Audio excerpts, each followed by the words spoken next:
দেশ গঠনে শিক্ষার্থীদের পাশে চাইলেন প্রধানমন্ত্রী তারেক রহমান। নতুন কুড়ি স্পোর্টসের প্রথম আসরের সমাপনী অনুষ্ঠানে ক্ষুদে শিক্ষার্থীদের প্রতি এ আহ্বান জানান তিনি। অনুষ্ঠানে নতুন কুড়ি স্পোর্টসের জাতীয় পর্যায়ে বিজয়ীদের হাতে পুরস্কার তুলে দেন প্রধানমন্ত্রী।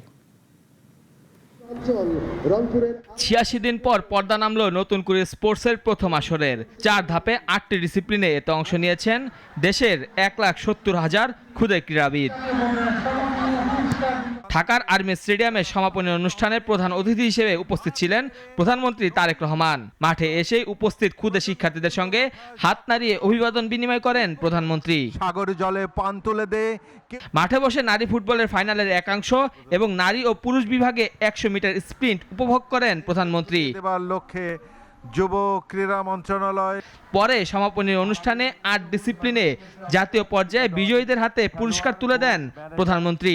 অঞ্চল প্রধানকে মেডেল ও ক্রেস্ট গ্রহণ। নিজের বক্তৃতায় শিক্ষার্থীদের সঙ্গে নিয়ে দেশ গঠনের কথা বলেন প্রধানমন্ত্রী তারেক রহমান। নিজেকে কখনো ছোট ভাববে না, নিজেকে গড়ে তুলতে হবে। তুমি যত শক্তভাবে নিজেকে গড়ে তুলতে পারবে, তুমি তোমার বাংলাদেশকে তত সুন্দরভাবে গড়ে তুলতে পারবে। কে হলো বাংলাদেশকে গড়ে তুলতে কে কে কাজ করবে? এছাড়া সংবাদ মাধ্যমকে নতুন প্রজন্ম, ক্রীড়া খাত এবং দেশ গঠনের সংবাদগুলোকে অগ্রাধিকার দিতে আহ্বান জানান প্রধানমন্ত্রী।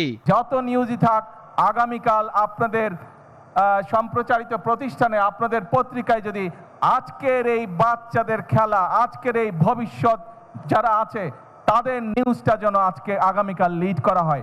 নতুন করে স্পোর্টসের প্রথম আসরে বিভিন্ন ডিসিপ্লিনে প্রতিভা স্বাক্ষর রাখা ক্রীড়াবিদদের নিয়ে ইতিমধ্যে গড়া হয়েছে ডাটাবেজ। তাদের প্রতিভা বিকশিত করতে পদক্ষেপ নেবে যুব ও ক্রীড়া মন্ত্রণালয়। মেহেদী হাসান মুন্না, নাগরিক। দেখুন।